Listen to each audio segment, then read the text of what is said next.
So let's start with the second talk of today. So we will now talk about personal branding. And we have a special guest today, Admond. So Admond is a data scientist, writer, and speaker. He's currently a data science instructor at Hackwagon Academy with a mission to make data science accessible to everyone through education. So welcome, Admond. Hi, Lexi. Yeah, great to join. Very excited to join, to be, part of the conference here.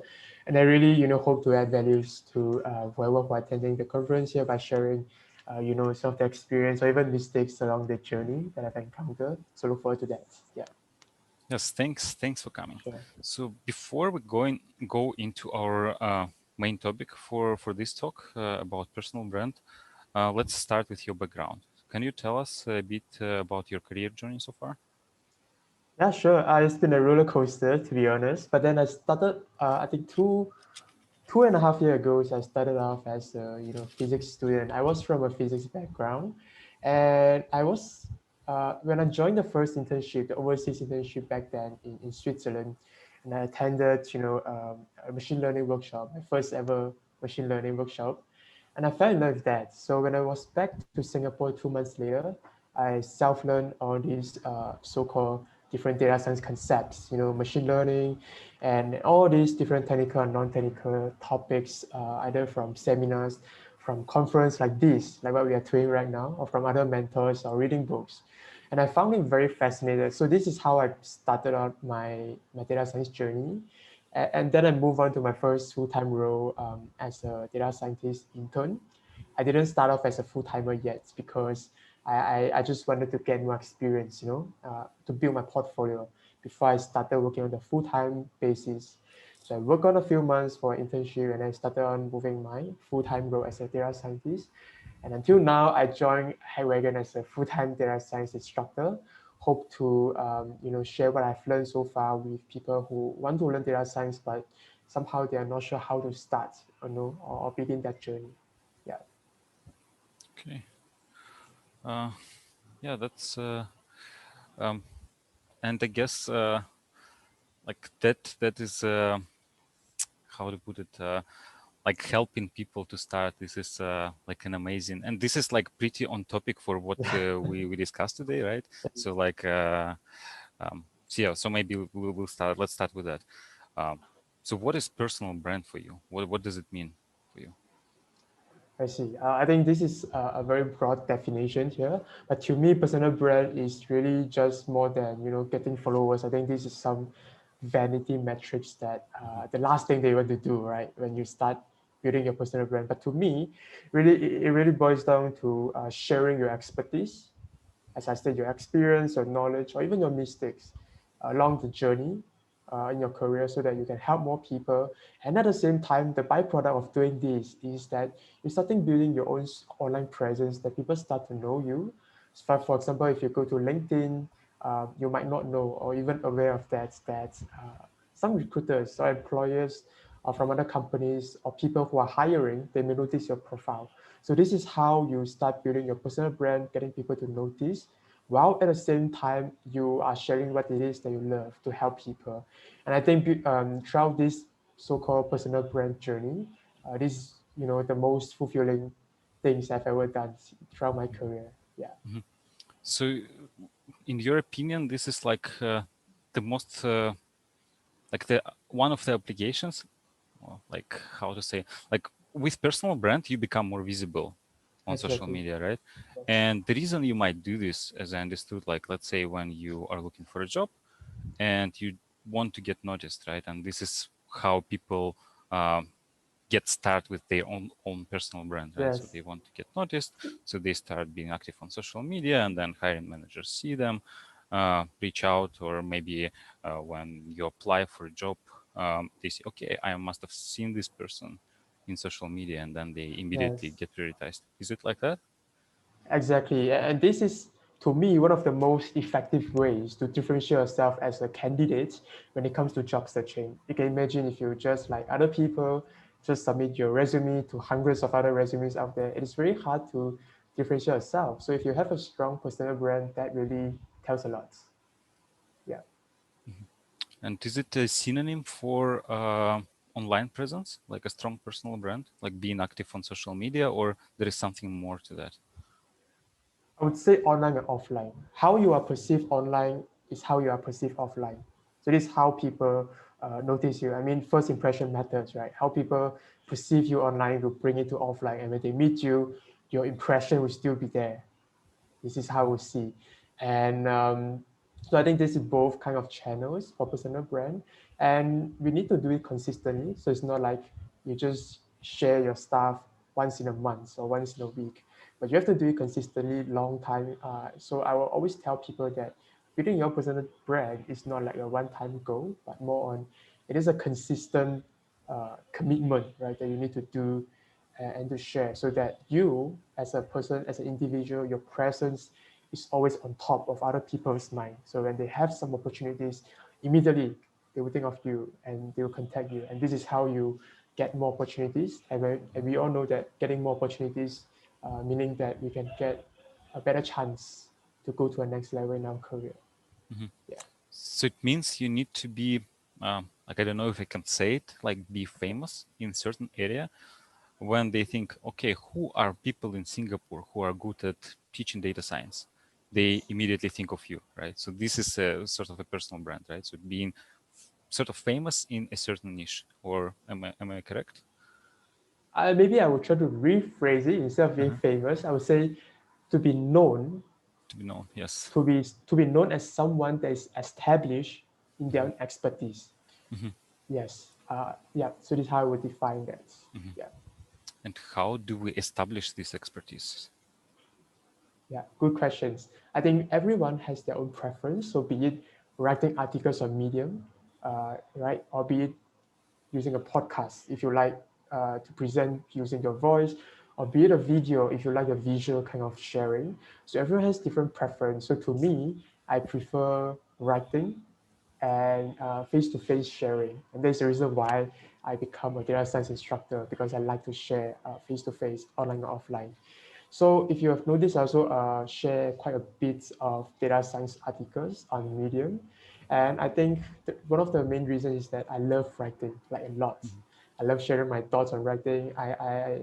I see that, whenever I write, it really helps me think deeper of what I understand certain knowledge.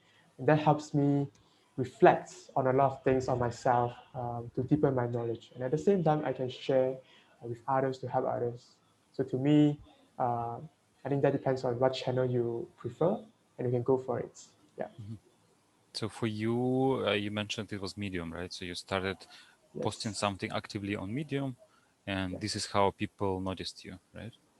Exactly. Exactly. Exactly. Mhm. Yeah. Can you tell us that story? Like, how did it happen for you? Great. This is interesting. Back 2 years back, when I started my data science journey, because I just wanted to share my data science journey. And back then, I didn't know about this thing called personal brand, so I just share for the sake of helping and sharing. And the moment I started writing for a publication called Towards Data Science, and my articles got published, and I got a bit of comments and remarks, of other people, and at that time I knew that I was onto something in the writing space, because I knew that I love writing, and people really resonated a lot with my writing in data science, and that's when I started, continue writing, um, not every day, but on a weekly basis. I make a strong commitment to myself. Whatever that happened, I got to write an article every week, right?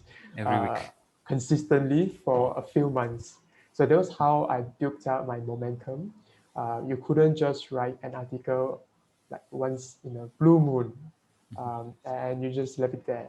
To build to establish yourself as a expertise in this way, I think consistency plays a big role. Yeah. Mhm. Okay, so Yes. you decided that you want to share the knowledge. So and I can guess why. Like I Yeah. like writing because it helps me learn things better, and I think you also mentioned that this was the Yes. reason for you as well.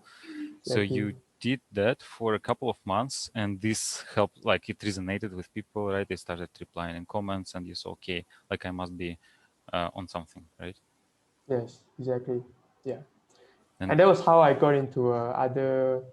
different publications, one and the other, and that was how my piece of writings got republished in other platforms to help more people and reach a wider audience. And I think that helps using different publications so that it can help make your audience wider. Yeah. And what was like? I know when you publish something for a couple of months, probably most of things they are not noticed, they do not get traction. Uh, Yes. but like at some point it starts getting traction. So um, how do you convince yourself that you must keep going, you must keep writing? If I don't know, uh, like you publish something and then 2 3 people see this, no one reacts. Like how do you convince yourself that this is worth doing? Yeah, that's very true because sometimes when you didn't get any traction, you doubted yourself, right? Hey, should I continue or not, right? This kind of mindset. So to me, one of the things that really kept me moving is that first of all, you really need to have the passion of what you do. So I love writing. So this is one thing, one reason. The second reason is that because I got a lot of um, messages, Hmm. mainly from LinkedIn. People who read my articles, they told me that, hey, I found your article helpful. Really, thanks for you writing that. That helps me a lot in my journey. That messages alone really kept me Hmm. going because I knew that even just one person who read the article, I knew that I helped someone. Hmm. So it doesn't matter how many people that I reach out. So that's what kept me going, even before I got any traction during the early days. Hmm. So I think these are the two main things, yeah, that Hmm. kept me going. And you also mentioned you were writing for towards data science, and I guess this is like a sort of a, how to call, like a publisher uh, who already has an audience, right? So you're kind of uh, building on top of the audience they have. So it's not like you're writing to like, and nobody sees, right? So there's already certain audience there, right? Exactly. We always want to leverage the existing audience size from the publications. Because if you just publish it on your own, it's very hard to get noticed, even by the medium editors or other publication.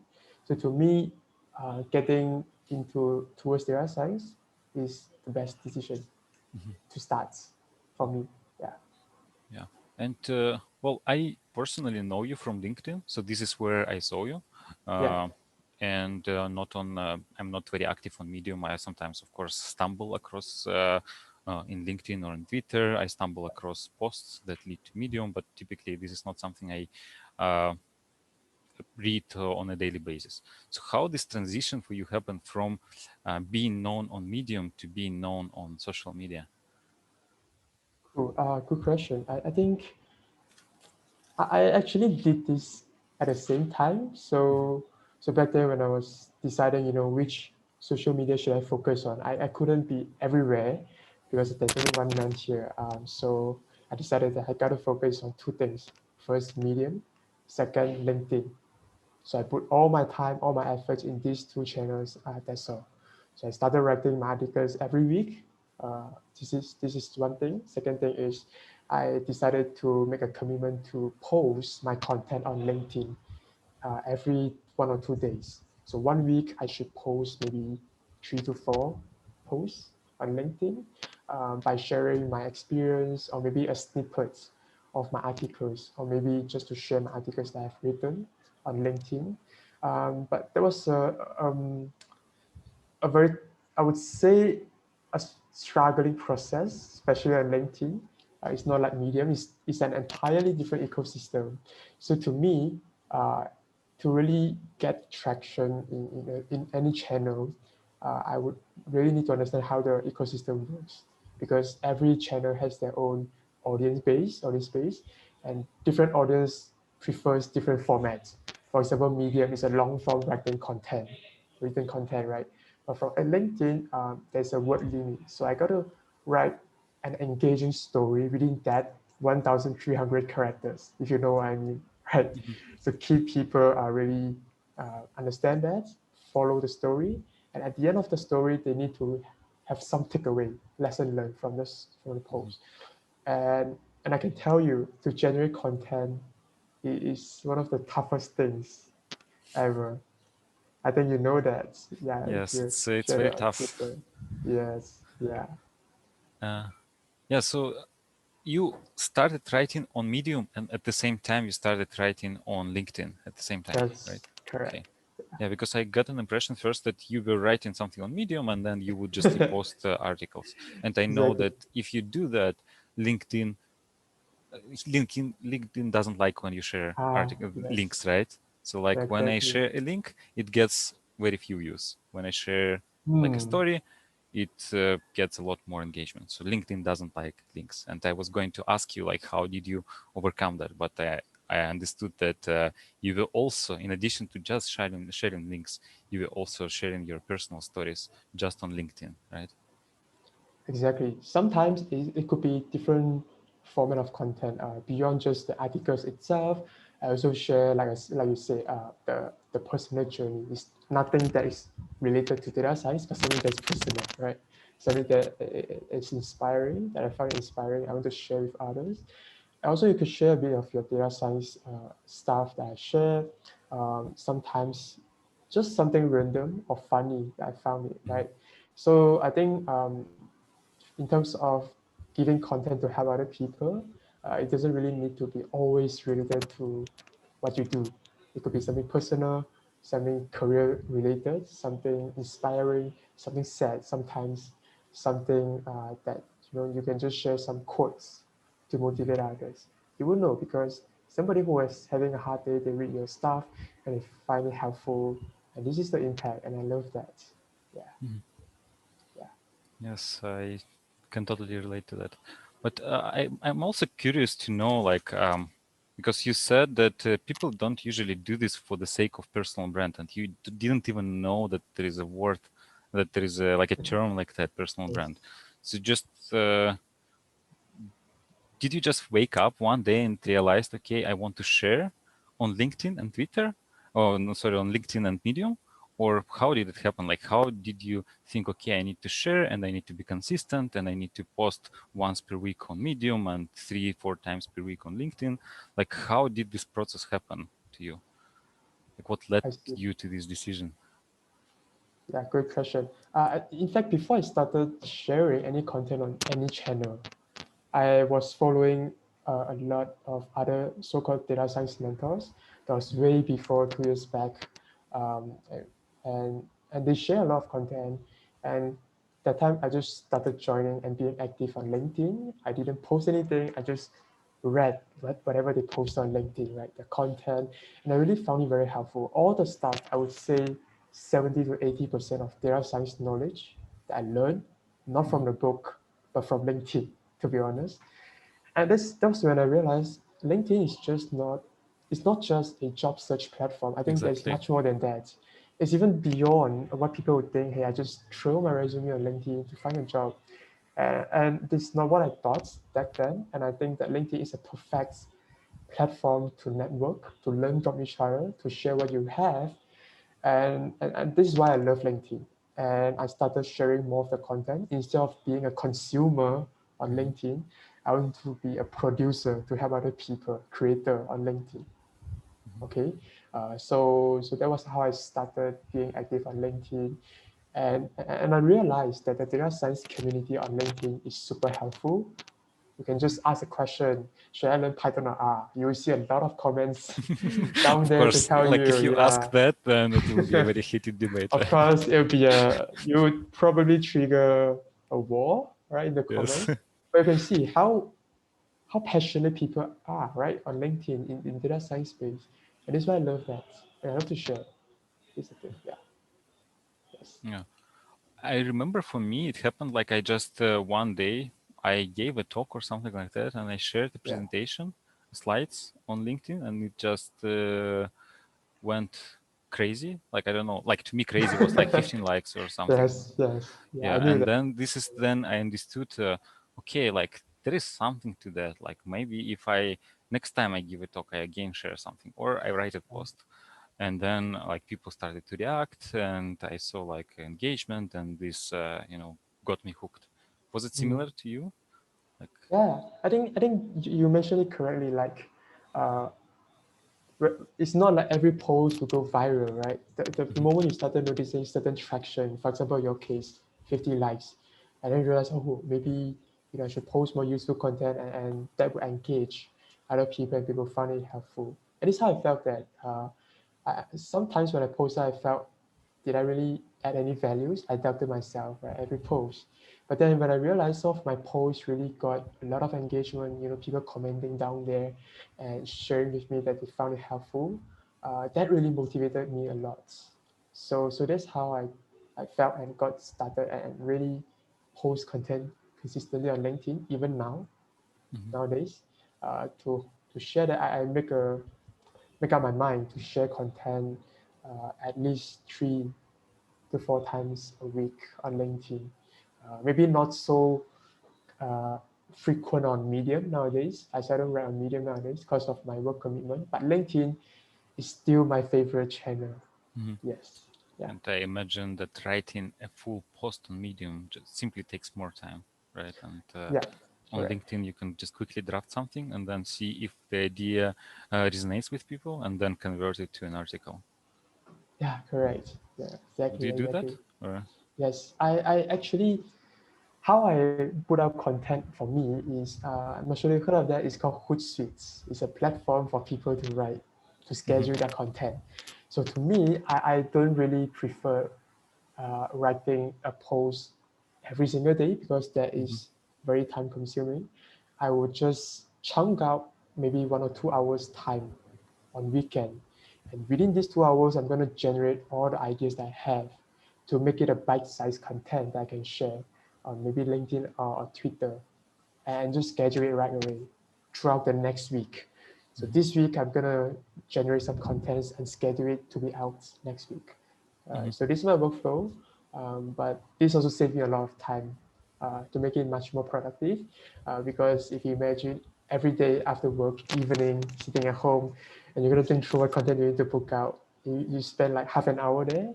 1 week, you spend more than that. So to me, uh, productivity is quite important. Yeah, to mhm. do that. Yeah. And yeah, I'm really curious about this. Like you said that once a week you sit down for 1 2 hours and then you generate as many ideas as possible. Yeah. So how does the process of generating ideas look to you? Like where do you get inspiration? Good question. Very good. I think that's very tough, right? Content generation is not easy. Always have some resources that I refer to. For example, you can look at Feedly. I'm not sure you heard of that. Feedly, Fedly, is a super cool data aggregator platform and it's free. It aggregates all the platforms that you selected for you every single day. And if you are wondering what content to post, you can refer to that and see what articles that pique your interest. You read the Mhm, article if you find it helpful, and you can generate your content right away. And you can mhm, just write your thoughts about the article. What do you see there? What do you think about this article? mhm. And this one way. Another way, something that's rather technical, is through BuzzSumo. What's it? BuzzSumo. BuzzSumo. Okay. BuzzSumo. Uh-huh. BuzzSumo. And usually BuzzSumo features the top content in the entire internet for some topics. So Interesting. if you're wondering what topics that garner the interest in the internet right now, that people click on it, a lot of sharing, engagement, you can Like read the trending top stuff, three right? correct trending stuff on Twitter, for example, right? You can read that, and from there maybe you can get some ideas of what content to post. For example, on BuzzSumo, if I see how to go into data science. So that means people are very curious and interested in going into data science. So I might write a post to give people 7 steps on how to go into data science. And that will increase the chance of getting more people interest. Mhm. Yeah, so there are many different ways of doing that. Another personal preference is whenever I have any ideas, like randomly I'm walking, I'm working, I have some ideas. I can't memorize all of these. So I have my super productivity apps. It's called Evernote. Evernote. Okay. Evernote. Okay, I share that on LinkedIn as well. Evernotes. Okay. Evernote, yes. I just jot down my thoughts on Evernote, like what I'm gonna share. just a topic. You don't need to write all things because I'm going to write this on Sunday anyway. So I just write the topic where I'm going to share, and I just compile them, and I write that on Sunday itself. Another channel that you can get your inspiration is by looking at other people's contents. You can see that easily, right? Yeah, in data science community, if you notice, some posts really get a bit of engagement compared to others. And then I would see, hey, what exactly that move people from this post? What are the inspiration and what is the format of the content? Is it a video based? Is it a written content? Or is it audio based? Sometimes it could be a PDF. I tested one time. I posted a PDF cheat sheet on LinkedIn, Oh, and it works well. that's gone crazy wow, right? So it's all about experimentation and sharing. And once you notice that pattern, all right, focus on that. Yeah, but LinkedIn's algorithm always changes. I would say the most important thing is your quality of your content. So make sure that your content is good, that can add values to other people instead of copy pasting other people. I think this is not good. Yeah. Okay. Yeah, and we have Ravit here in the comments, and he uses this PDF format quite a while, quite a lot. Like he's Yeah. sharing cheat sheets, and his posts get a lot of engagement. So hi Ravit, thanks for dropping by. What do you think about other platforms? So LinkedIn is not the only platform. So there are also other things like Reddit, Quora, Twitter, like I don't know, you name it. There are quite a few of them. So what do you think about other platforms? Yeah, you're right. Definitely, there are so many other platforms out there, and I would love to try out Clubhouse some days. Clubhouse, okay. When you get an iPhone, right? Yes, when I get an iPhone, but I'm currently using Android, and that's fine. So Clubhouse is my future platform that I'm going to try out. But in fact, the current platform that I'm trying out right now is Twitter. Mm-hmm. I'm actually recently moving more towards the Twitter part because I find there's opportunity there that we can share our content as well. But I realized that Twitter is kind of a huge different ecosystem compared to LinkedIn. And it's very crowded, right? Crowded, very crowded, and somehow noisy. And you couldn't write a long form story that I'm so Mm-hmm. used to on LinkedIn.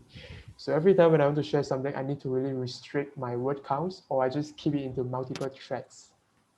Mm-hmm. Yes, and yeah, Twitter is one channel. The other one that I would love to try out some days is Quora, as you said. It's a Q&A platform, Quora, or even Stack Overflow for Mm-hmm. people who are technical to answer some other technical questions. So I would suggest that. Yeah. Mm-hmm. Okay. Yes. Yeah, these question answering platforms, they're quite interesting because usually, like you said, you started in this, you didn't know about personal brand, you just wanted to share knowledge, right? And I Exactly. think these platforms like Stock Exchange platforms, like Quora, even Reddit, they're really good platforms for exactly that, right? For sharing knowledge, answering questions. Yeah, correct. And people can even upvote your answers. If your answers are really helpful and adding a lot of values, people will upvote it and you gain more visibility. And um, moving onwards, you then build your portfolio on Quora itself. Yeah. Yeah, one trick I used, like I used to be active on Quora, and it's Yeah. interesting, like it gives a lot of inspiration. Like when you get a question on Quora, then okay, this is what people uh, Yeah. are interested about. Okay, Yeah. this is something I can, answer this question and put it on LinkedIn or on Twitter. And Mm. then, yeah, it also resonates with people. So this is a nice trick maybe for you or for who is listening to try to be helpful on Quora and then repurpose this content on other social media platforms. Oh, good idea. Yeah, I'll try it out. Yeah. Soon, maybe this week. So, and Yes. Thanks. so you mentioned Clubhouse, which is Mm. an audio only thing. I haven't tried it because I also have an Android. So this Mm. is very like not inclusive platform, right? For people Yes. like us.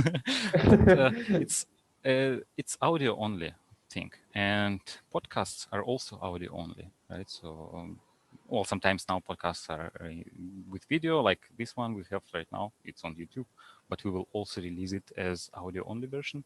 So, what is your opinion on podcasts? What do you think about it? See, I think I myself, I've been wanting to try out podcasts since last year, but I didn't get the time to really commit myself to do it because that requires way more time than just writing your content. But to me, based on what I've heard and seen and experienced, I think podcast is a great way to share your content in depth.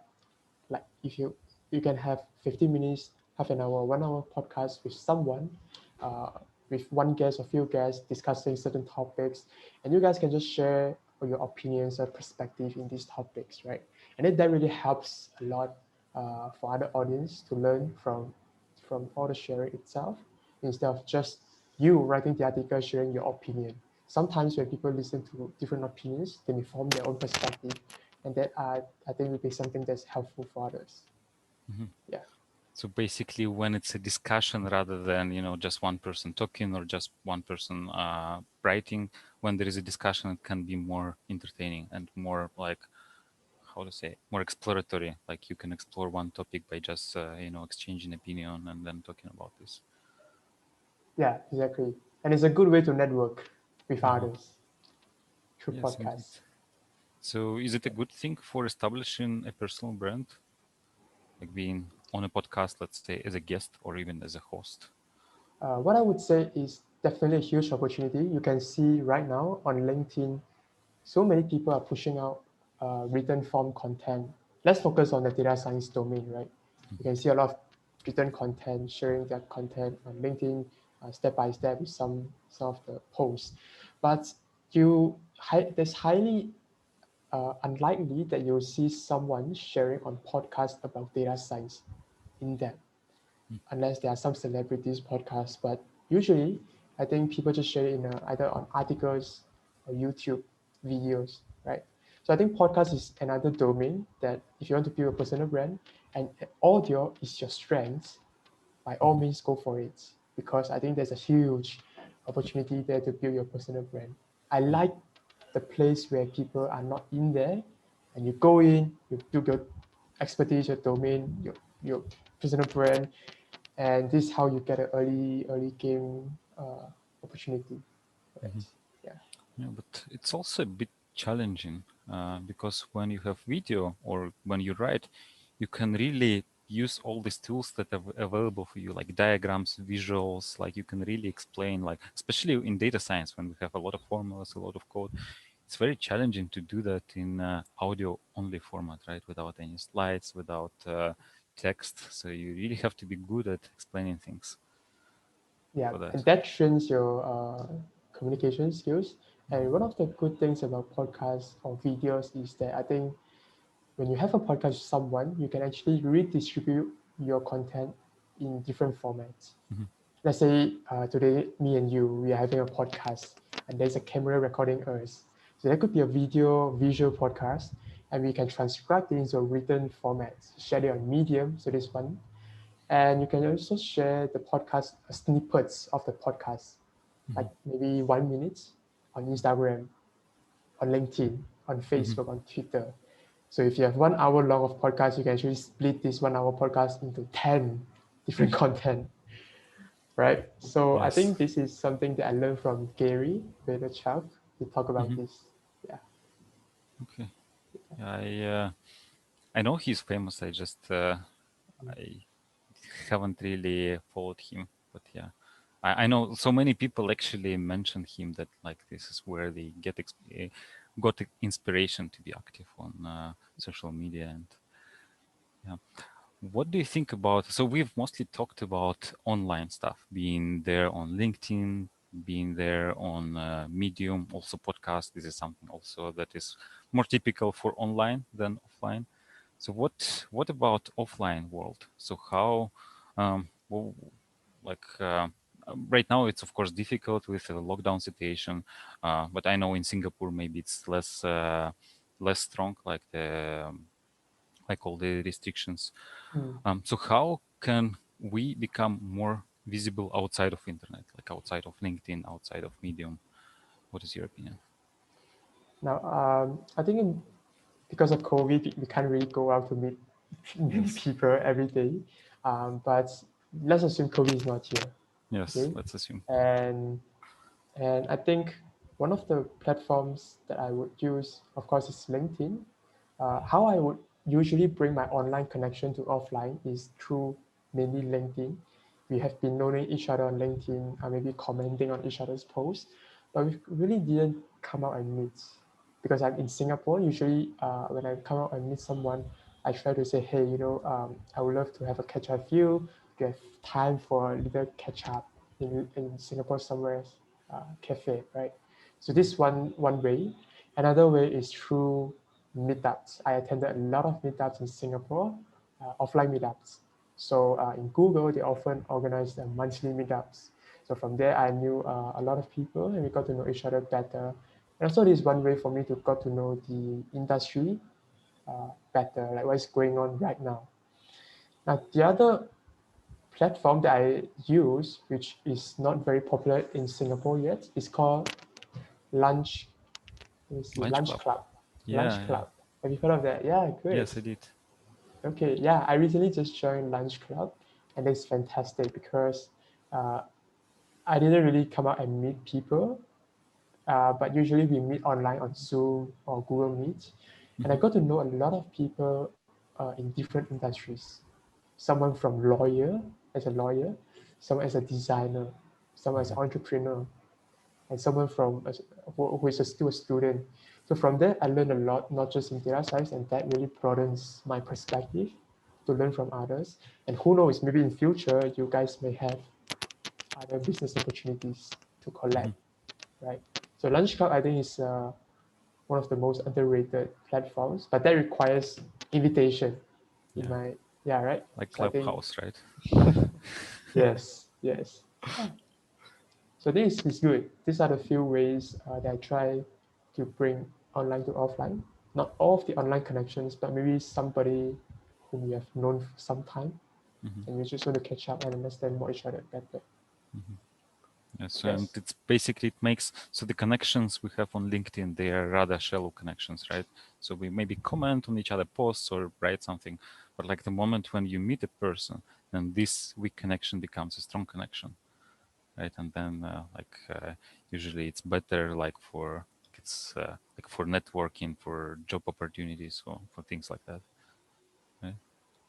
Yes, and I would recommend that in the beginning when a person is starting out to build his or she personal brand, if someone invites you out, like for offline catch up, please don't say no. Always say Mhm. yes. You won't know what comes next. A lot of times I hear, I don't have time. I have some stuff to do. I don't know this guy or girl. I just don't. I don't feel like going out. Just say yes. Say yes to that. Go for it. Just try it, and you will know, right? Because a lot of cool opportunities come when you meet someone new. To me, I would say my experience is that all of the amazing opportunities that come along my way come from people whom I knew offline. Mhm.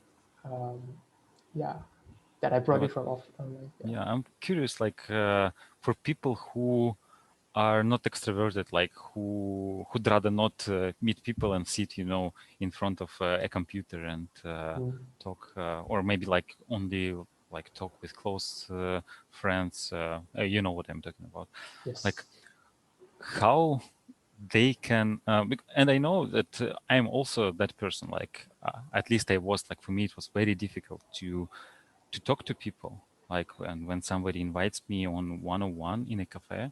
somewhere in the city, I thought, okay, like what does this person need from me? Yeah. Like is it even safe to go there? Like, and what if Yeah. like, and I immediately imagined the situation like, okay, we'll just be sitting, drinking coffee and not talking, like this awkward Mm. situation when there is nothing to talk about. And then like, I don't know, after 10 minutes, okay, I need to go, something like that. Yeah. Like how to overcome, because I know when I yes. eventually agreed to meet with somebody, Yeah. this awkward situation didn't happen, and what happened was amazing, right? So I got to know um, new people. I got good connections. Like how to overcome this barrier, how to say yes. I see. I think I feel you because there are always some awkward moments. You can't really talk for non-stop, like 1 hour, 2 hours.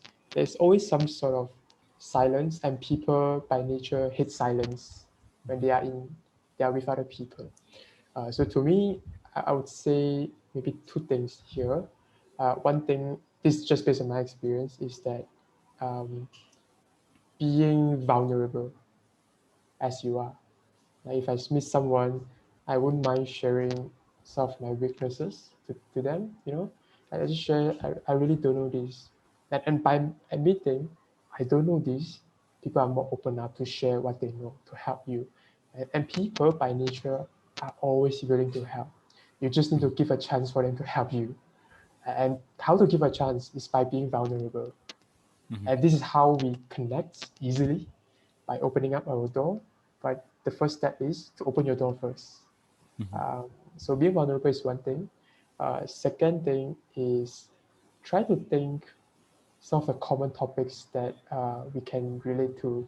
For example, if I'm meeting someone at a cafe, I would maybe talk about some of the recent news, perhaps COVID, perhaps Clubhouse, like, hey, mhm, do you play Clubhouse? Yeah, I do. I'm using Android. Can you share with me some of your Clubhouse experience? Now, this is another new topic, right?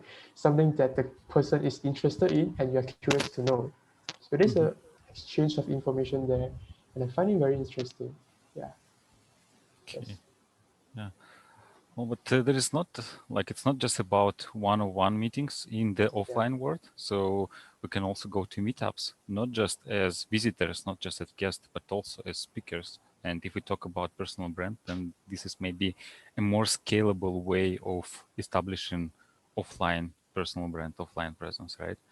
Um, so how can one get invited to a meetup to speak, or how can one try to get to speak on a meetup? I see. Good question. I still remember the first time I got invited to a meetup.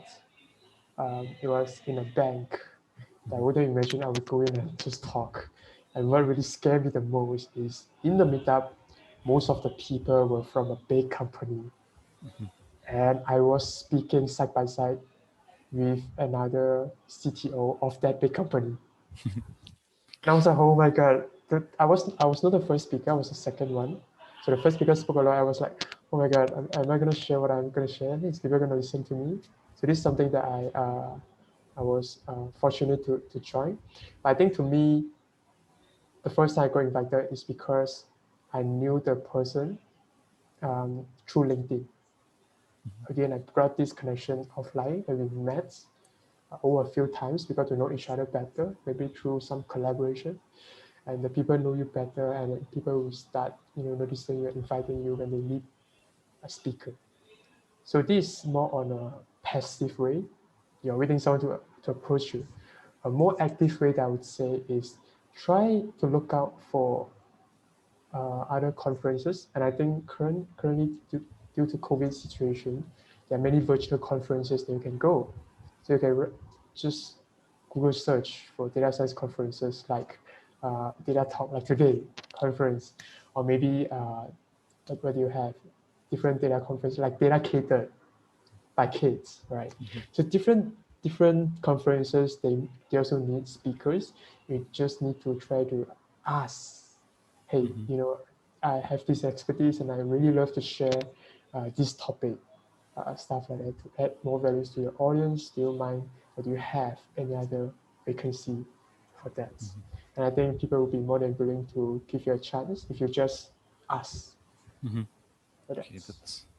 But also, like speaking of dedicated conference, I also approached Kate saying, "Hey, can I Yes. speak at your conference?" And then Mm, no. So, well, because it was already booked, so I couldn't speak. mm, But like how, like when you ask people, hey, can I speak on? Also, in many conferences, there is a certain process. Like you need to submit a proposal, and then they review the proposal and get back to you. And then often you get rejected. Like how to deal with this rejection? Like when you want to talk about something, you want to teach people, but they say no. Like this doesn't belong here. Like or we already booked. Like how to deal with this rejection? See, I think that's understandable. So for me, usually I would just, of course, getting rejected is sad, to be honest. But other than that, I would say I would try to get their feedback. Like, what is your concern? Is it because it's already full, or is it because of some mismatch in Mm-hmm. terms of expectation, or maybe this doesn't fit your conference team? You Mm-hmm. can't fit into every single conference, right? Otherwise, you'll be very busy. So I'll try to get the feedback from them and try to reapply maybe next round. And then using that feedback, I'll try to fine tune my pitch, Mm-hmm. and then I should craft the message and send to another conference organizer, uh, and to increase your chance of getting featured or getting noticed. If you know someone who know the conference organizer, Mm-hmm. ask that guy or girl or lady or whatever, right, to recommend you to that organizer. Uh-huh. So you stand a higher chance to get shortlisted. Is how I would suggest. Yeah. So Yeah, basically, have a good network. connection. So it's not just Yes. about your personal brand, but also like who Yeah. you know. Yeah. Yes. And the interesting situation is like we talk now because I invited you, right? But then I guess at some point, like you were reaching out to different conference organizers, meetup organizers. How did it happen for you that instead of you applying to conferences, it reversed? So conference organizers started to reach out to you and invite. Like how did it happen for you? Um, how did it happen to me? This is a very great question. I think throughout this 2 years plus journey, I've attended online meetup, offline, and conferences. Uh, I think one of the reasons that I suppose is because I share my speaking experience on LinkedIn, and that people notice you. Hey, you actually speak in a public platform. They notice you as a speaker in data science space. They'll take note of that, and whenever they have this kind of availability, they'll approach you. And the other thing that I would say is change your headline, and that really changed a lot of things. I didn't believe in that first. I read an article from someone else, and she said that if you want to go for something, you have to let people know that you are in this space first. Mhm. So LinkedIn headline is the first thing that people see you. Even when they're reading your comment, this is the first thing that appear. So I immediately changed that. Instead of data scientist alone, I changed data scientist vertical bar speaker, and you can Mhm. still see it now on LinkedIn. So changing headline gets you noticed by others, not just by reading the comment, but also when people are searching data science speaker, these three keywords, your Mhm. profile stand a higher chance of being on the top. And LinkedIn itself is like SEO, but on Mhm. LinkedIn. So your headline is like the SEO Mhm. for people to look up to you. Yeah. Okay. Yeah, interesting. An interesting trick.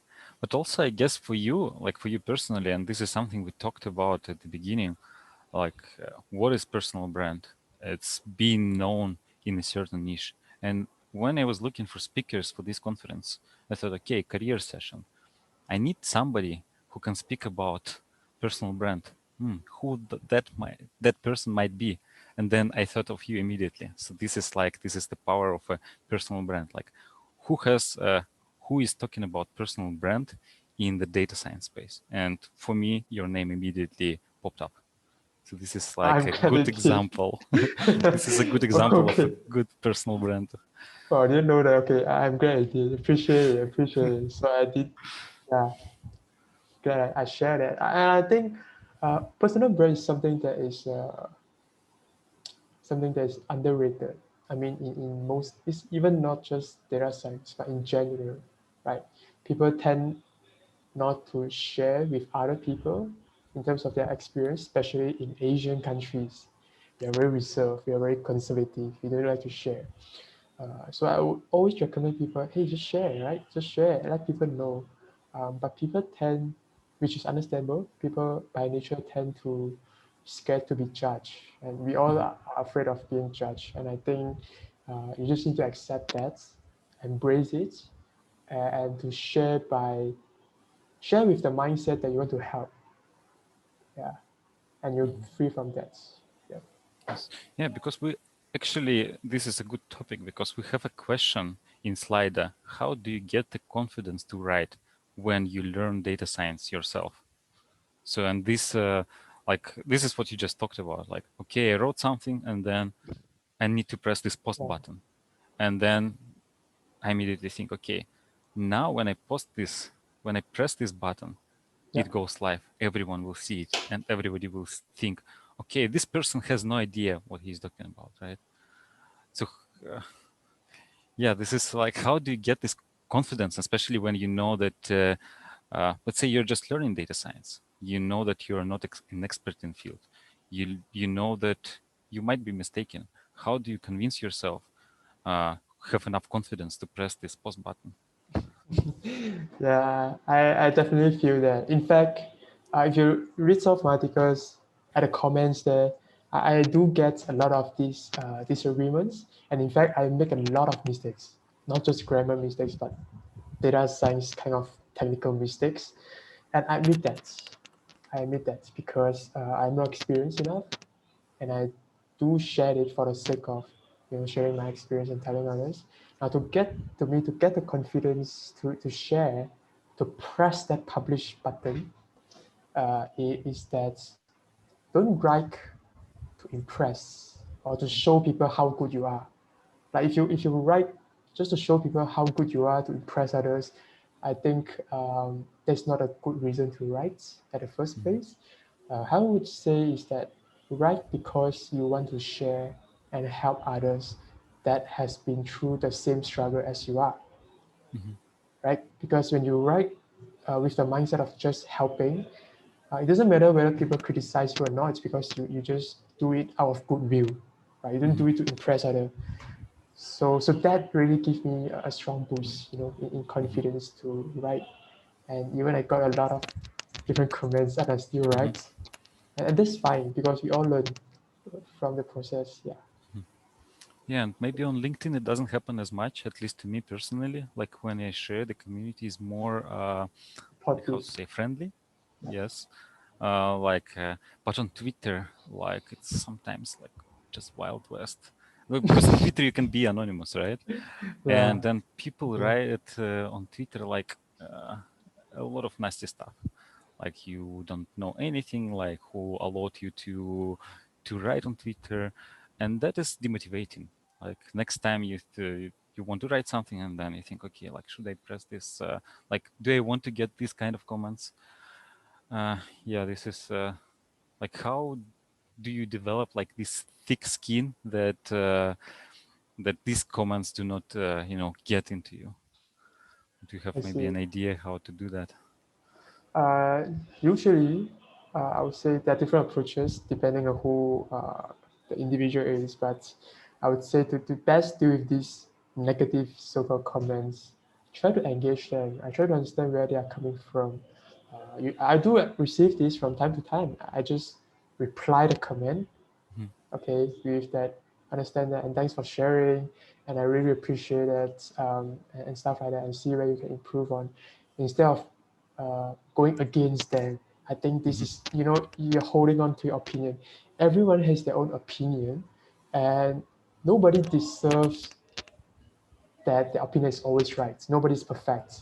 So mhm, to be really open-minded, thinking that your opinion is less wrong compared to others, then you won't really feel like you need to go against the people when they put some negative comments. And by saying that you appreciate their comment, this makes people feel a bit, appreciated, that they won't mhm. feel uh, offended. Hey, this guy, what's this guy doing? This guy doesn't allow me to say something here. Is he hiding something? This kind of thing. Yeah.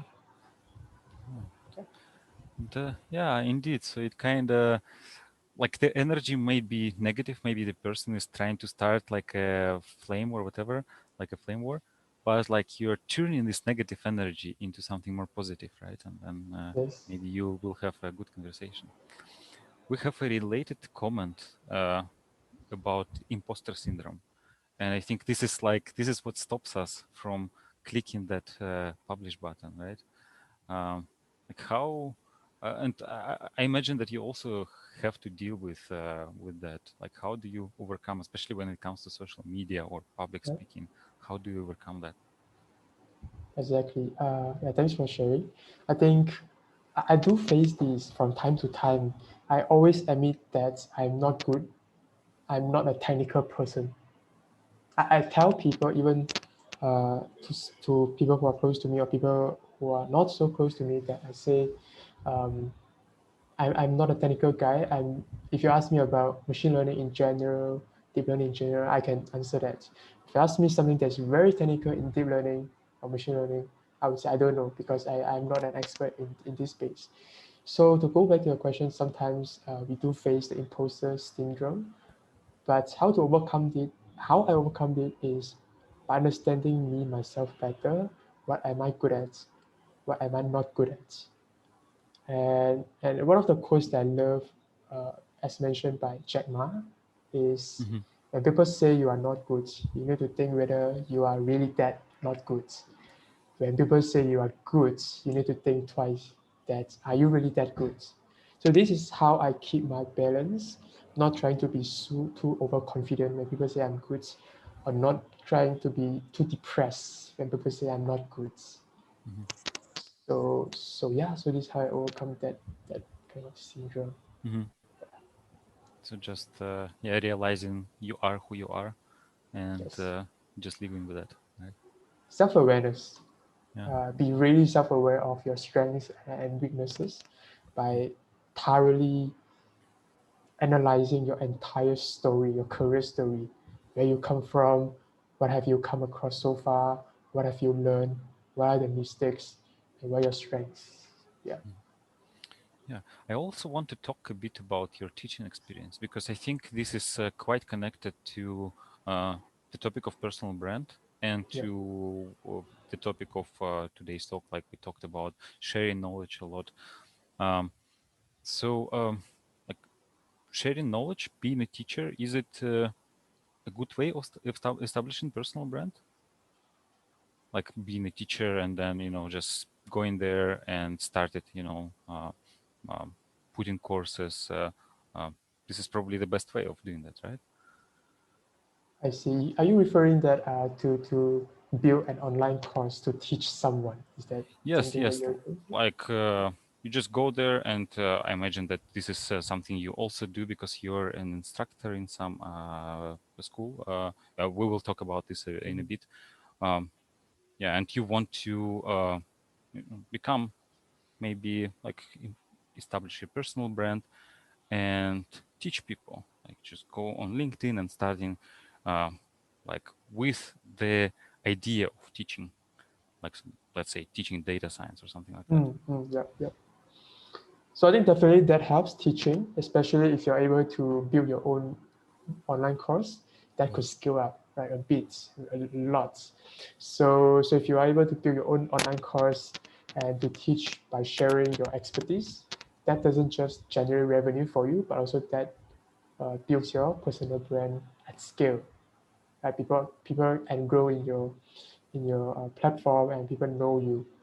So, so one of the things that I want to highlight here is called data science bootcamp, data science bootcamp 5, organized by some other organizers, and their platform is entirely free, but they Mhm. teach it for the sake of helping more people learn data science. I think there's one of the best ways to build your personal brands. Mhm. But I think if you are working on this on your own full time, so you need Mhm. some cash to come in. So you really need to balance between building your personal brand and Mhm. generating income for yourself. You can build your personal brand, but if no one's paying your staff, Mhm. you'll still be broke. Mhm. So I think there are two phases of this. Yeah. Mhm. Yeah. So let's say if I want to start uh, building an online course about data science and sell it, then I need already to have a personal brand. So people when see that I published a course, they okay, I know this person, I trust this person, I trust this person with my money, so I will pay this person and get a course, right? And if you don't have this personal brand, then yeah, nobody will buy because nobody knows you, right? Exactly. And then Exactly. one way of doing this, of actually getting this personal brand, is just giving the content away for free. Just take the course and release, like this data science bootcamp you mentioned. They just started teaching people for free, and now everyone knows them. Like um, they became better known. They established their brand, and people know they can trust them, right? Yes, yes. And that depends on how you want to frame Mhm. your brand, because I think everyone has their own brand.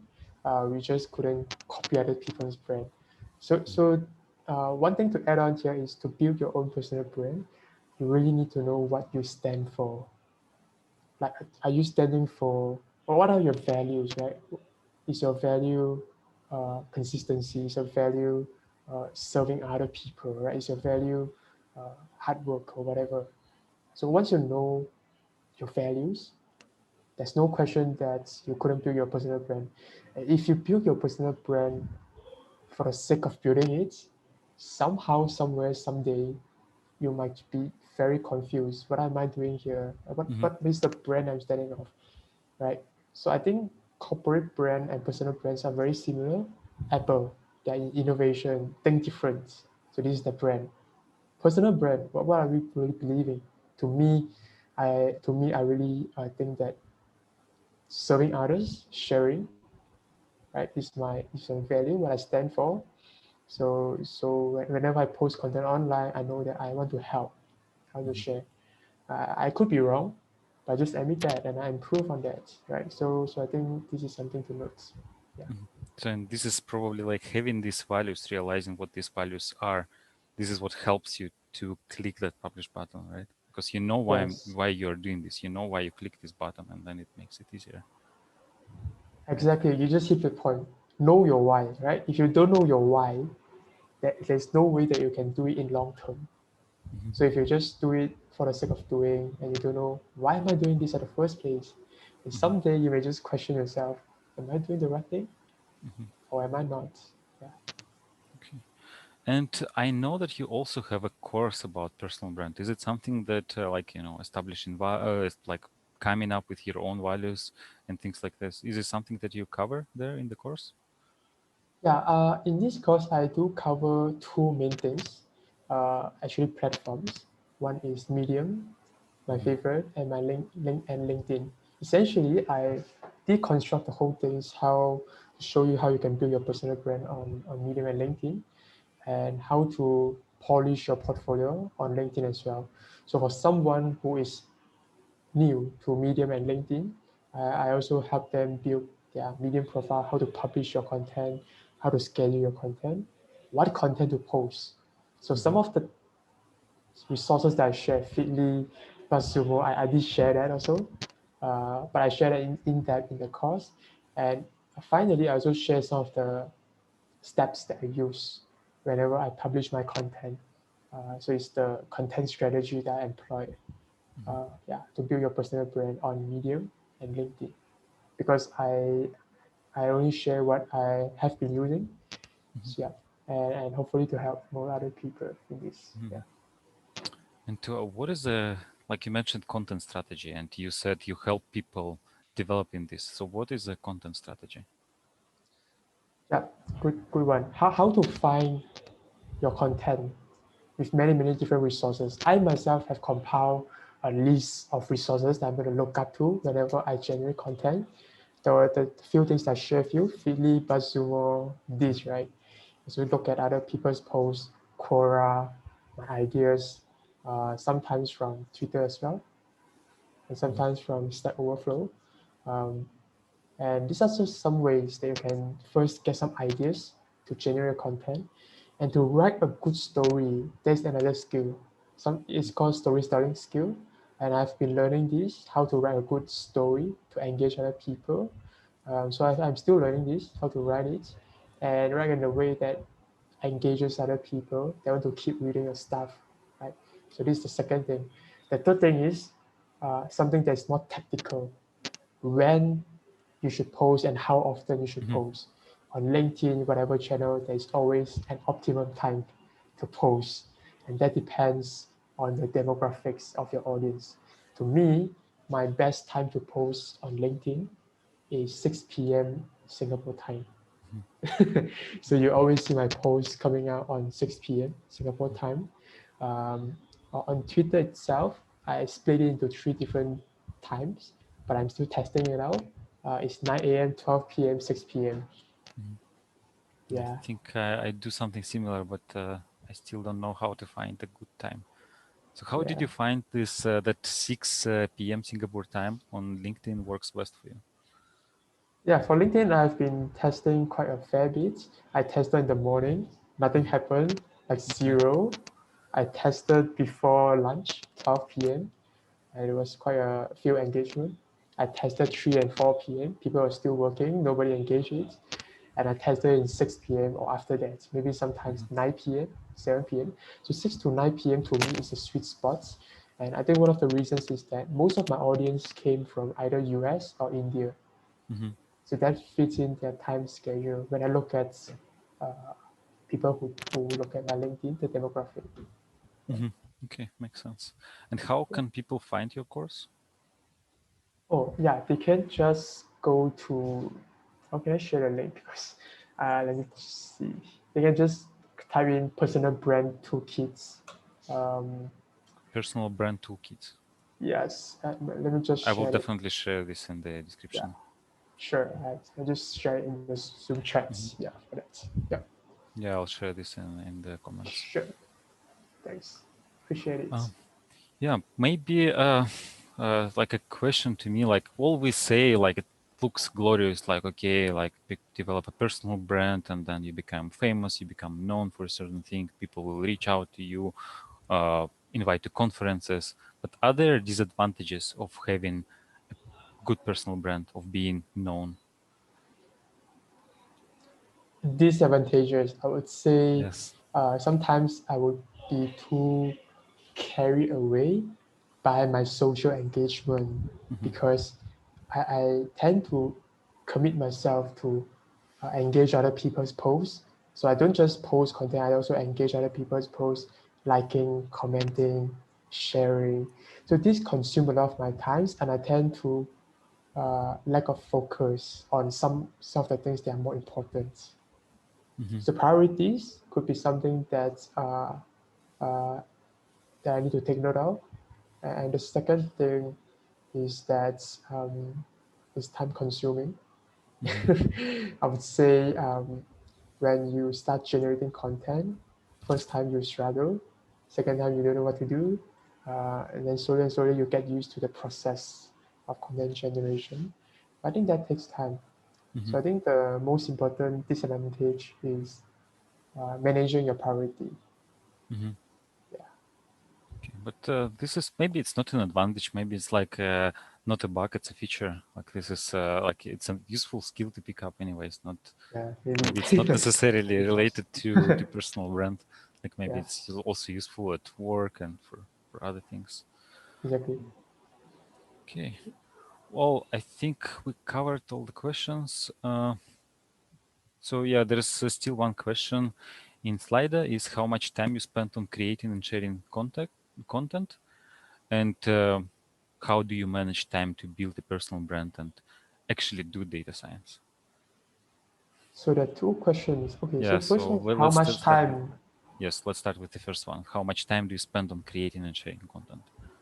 I think we Uh, briefly talked about that. Like you said, like a couple of hours on the weekend, right? yes, I would say every week I would, I would allocate 2 to 3 hours of my Mm-hmm. time on weekend, sometimes Saturday, sometimes Sunday, to just sit down and generate the content by writing my posts on Hootsuite that I just shared with you, Hootsuite, to schedule. Once I write my post and I just schedule it in an interval, maybe one post in one day, right, for LinkedIn. And I'll just schedule it right away. So that takes me about 2 to 3 hours. And the reason for that is it takes me about 1 hour to go and find ideas and content to write. It told me the rest of the time to just write the content. It's not easy to write a good story and stuff like that. So I would say 2 to 3 hours. Yeah. And regarding the second question, Yeah, the sorry, I think I second forgot. one, it was how do you manage time to build a personal brand and at the same time do actual data science? I see. Cool. Um, to me, because it depends on the job nature. So my current job nature is more the teaching side. Mm-hmm. So I do share and teach at the same time. I do less on the implementation stuff because I'm teaching what I've learned. But last time when I was still working as a data scientist, that was quite hectic, I would say. I just need to manage the time on your own. And that's the reason why I allocated my time to be just 2 to 3 hours a week, no more than that. But on a daily basis, I still engage with others, not more than 30 minutes a day on LinkedIn. So this is how I manage my time.